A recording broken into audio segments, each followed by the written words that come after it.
Pictăm cu vise pe un cer gri, umbrele cad, dar noi râdem zi de zi.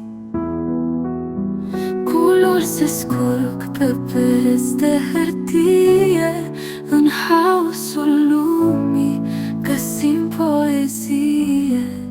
Găuri de culoare în lumea prea ternă, le umplem cu râsete ce nu se pierd eternă. Dansăm printre nuanțe ce se nasc din nimic, într-un univers mic, dar atât de unic. Un pensul rupt, dar sufletul e plin. Desenăm cu inima un nou destin.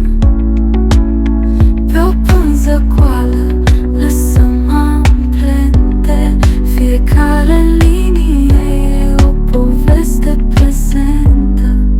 Găuri de culoare în lumea prea ternă, le umplem cu râsete ce nu se pierd eternă.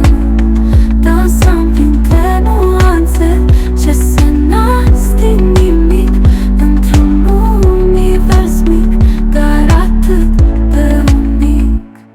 Când totul se stinge, ne facem lumină, strălucim mai tare când noaptea se alină. Din umbre întunecate naștem un curcubeu, în găuri de culoare trăim mereu. Găuri de culoare în lumea prea ternă, le umplem cu râsete ce nu se pierd eternă. Dansăm printre nuanțe ce se nasc din nimic, într-un univers mic, dar atât de unic.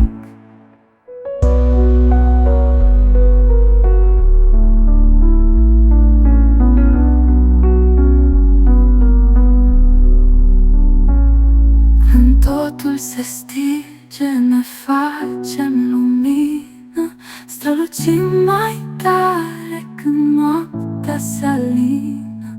Din umbre întunecate naștem un curcubeu, în găuri de culoare trăim mereu.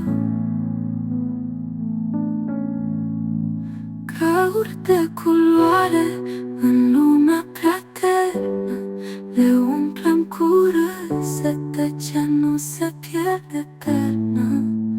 Dansăm printre